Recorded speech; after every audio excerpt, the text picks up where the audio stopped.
people in the MMT community are very familiar with, what we've been advocating at the federal level.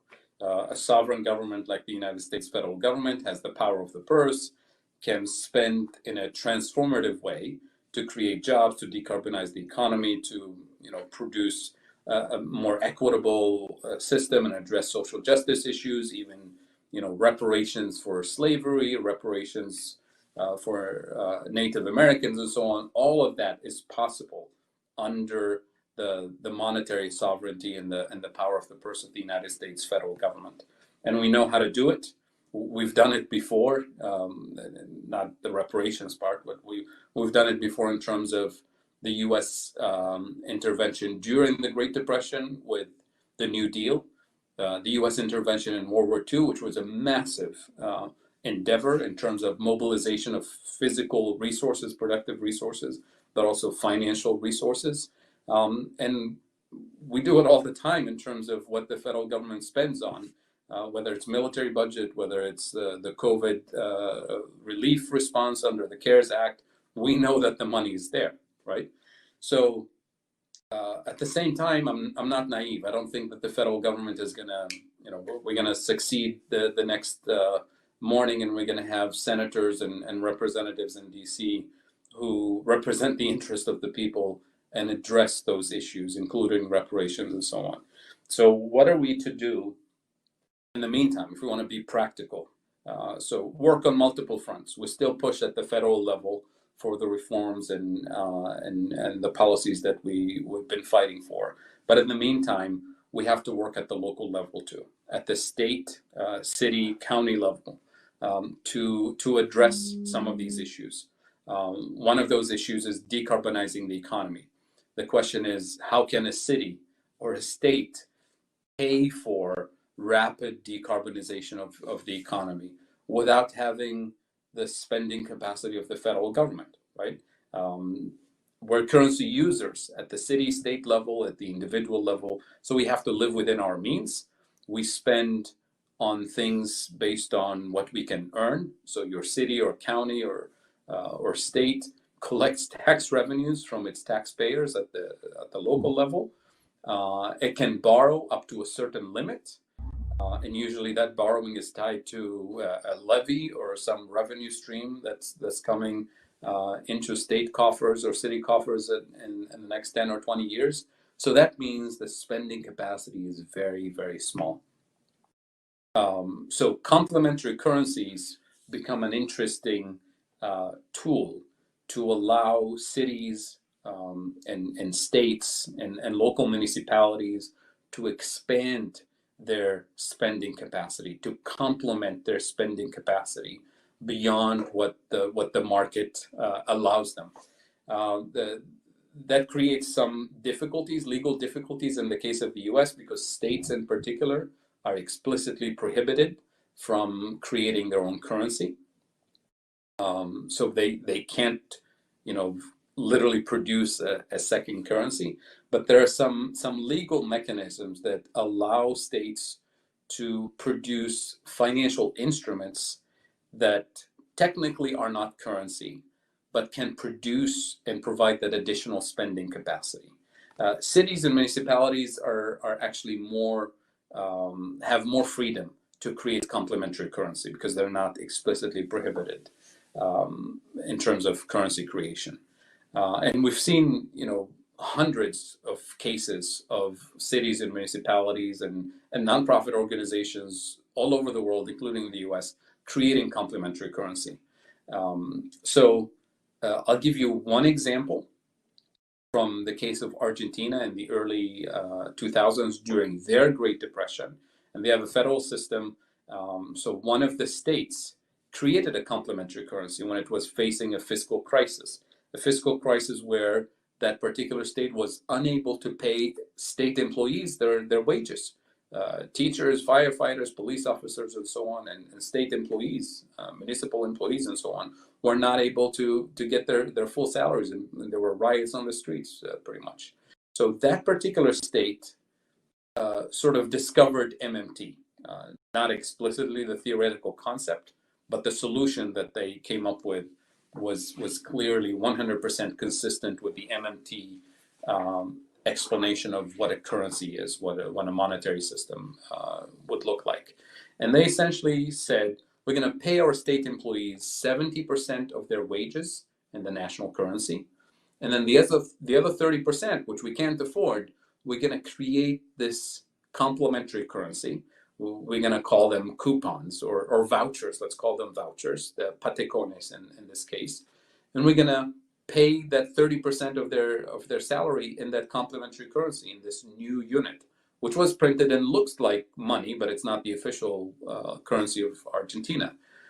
So then why would people accept that as payment for their salary? Well, the only reason they accepted it, and they were totally happy to use it, is because the state made an arrangement with all the major utilities in the state, and they told them, hey, you're going to allow our employees to pay their electric bill, their phone bills, their gas and water bills and phone bills in this voucher.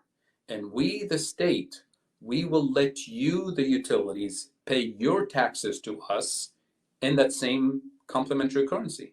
So the utilities thought, well, this is perfect, right? Our customers will pay their bills on time.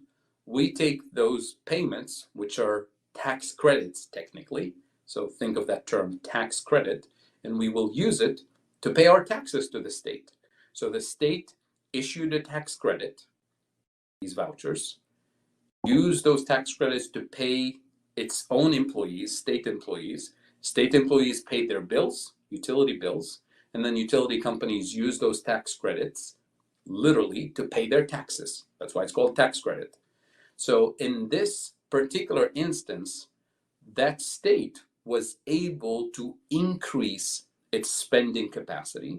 And by increasing its spending capacity, say by $100 million, it automatically increased its tax revenues by $100 million.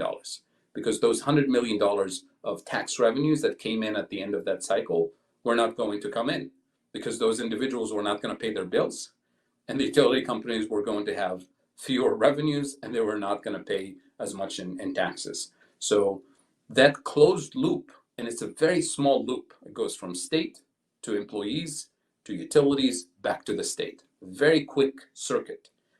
Allowed for the currency to be accepted and to be valued at 1-to-1. In other words, 1 unit equals 1 unit of the complementary currency equals 1 unit of the national currency. And then within a matter of weeks, people noticed that this thing is just as good as money. And then it turns out that other individuals who are not state employees are also individuals who pay utility bills. So the supermarket, for example, which is the place where people get their food, they have employees who have to pay utility bills.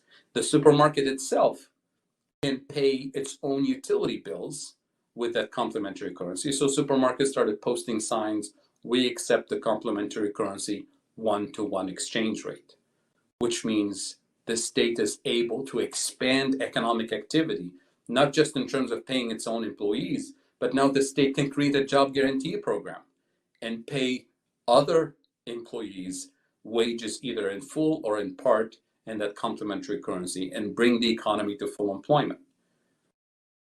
Take this example to a broader context in the case of the pandemic.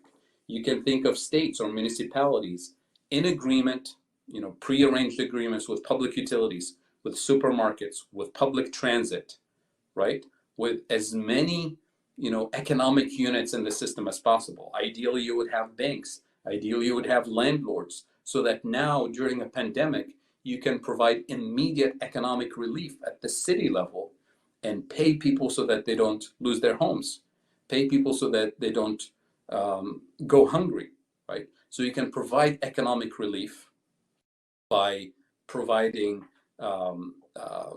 rent support, income support during the pandemic, but you can create jobs as long as it's safe to do this during the pandemic, and provide a complementary level of economic activity, pun intended, that's why we call it complementary currency, so that once we're past the pandemic period, we can go to a situation where that state or municipality can literally complement its budget all the way up to full employment and complement what the city, what the state, what the market has neglected for years. And that means you spend in the most neglected areas of the economy, where you have the highest levels of poverty, the highest levels of socioeconomic exclusion, the highest level of neglect of environmental issues. And to me, that also includes an opportunities for states and municipalities and local communities to begin the work of repairing the damage, reparations for slavery, reparations for neglect, reparations for Native Americans, and so on. And do it not in the sense of pure financial reparations. We're going to give you money and continue to neglect the infrastructure. So reparations in the fullest sense of the term, as in monetary compensation, absolutely, plus structural reform for physical infrastructure, but also for the broader infrastructure in terms of education and public health and so on. And that's how we begin to heal at a deeper level, as opposed to wait for the economy to boom and blow up again in the next recession. So that's where complementary currencies provide that potential. And there's literally thousands of complementary currencies around the world.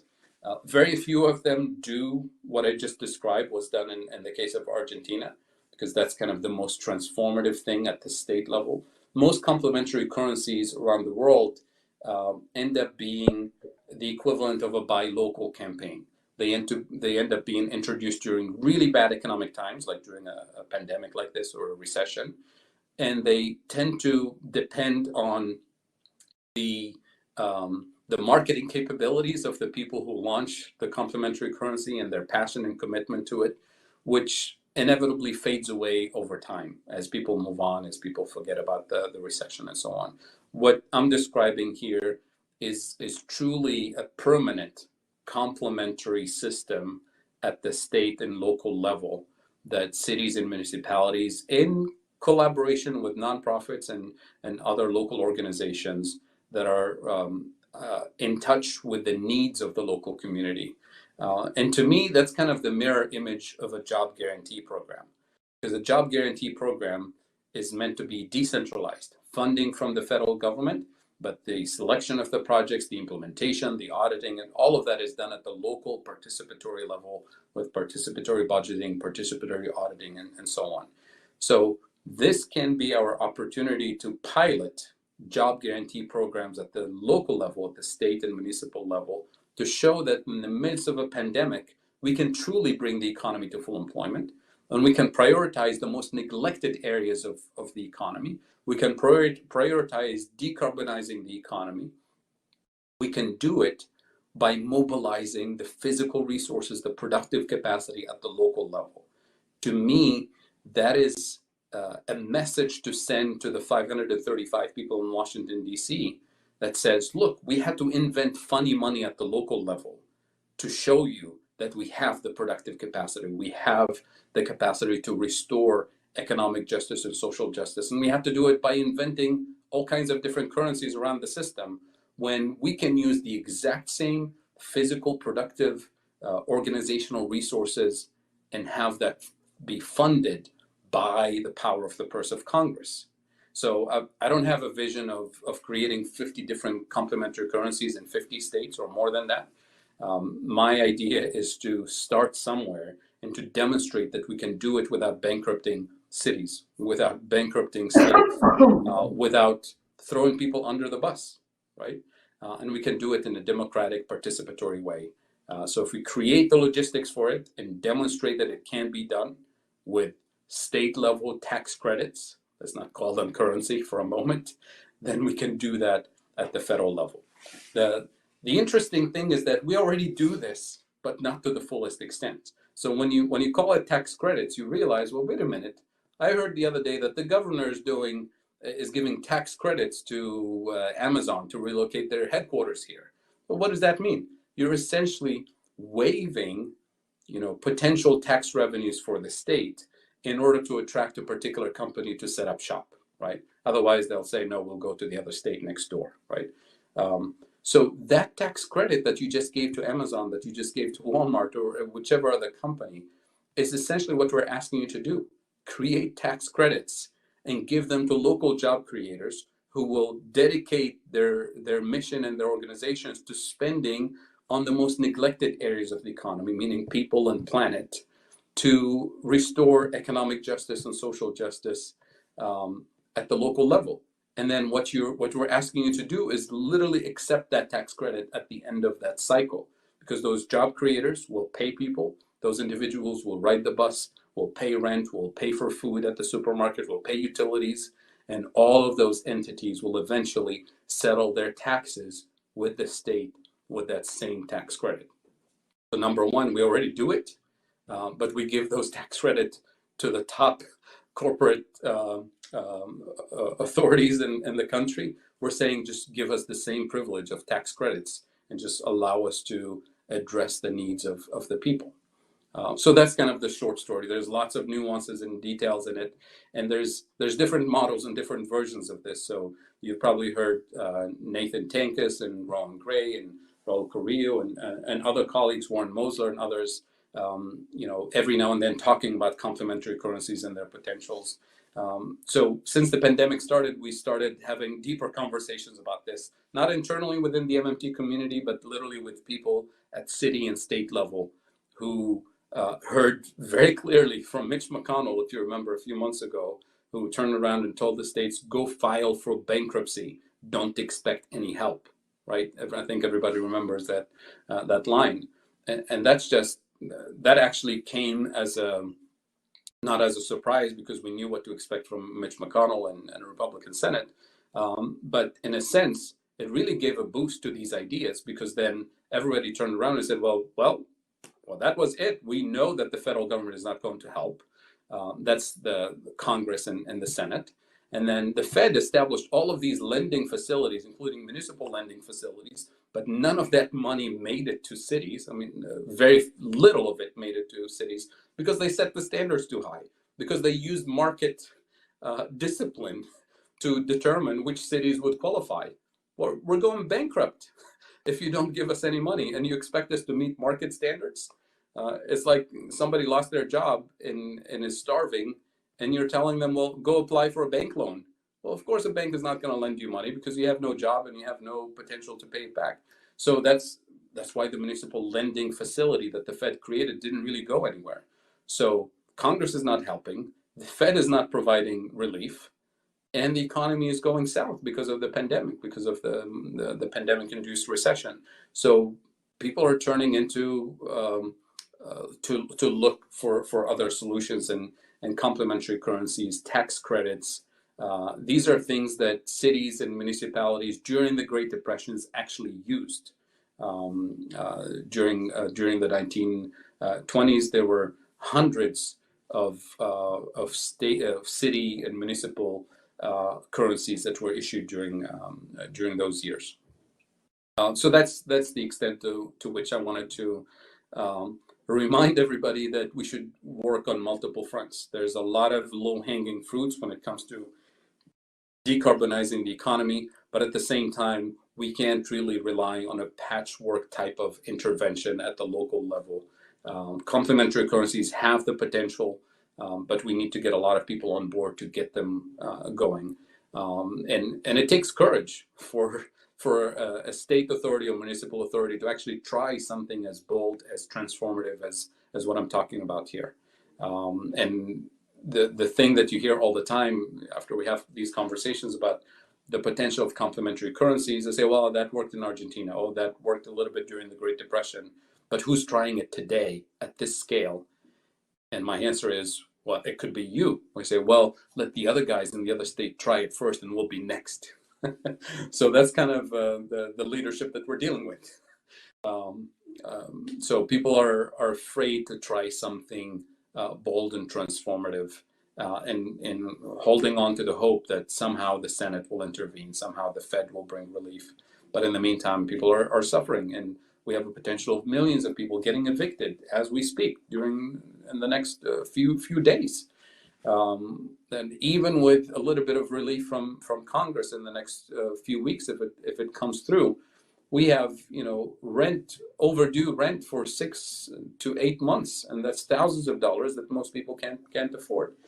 So we're just kicking the can down the road, and we're not providing, debt cancellation for students or rent cancellation for renters in this pandemic, and we're not creating the jobs to bring the economy, even after the vaccine is introduced and so on. So we have a lot of moving parts that are not moving in the right direction. Now, put that context and the broader climate and global crisis that I was talking about earlier, and we're in trouble on so many fronts.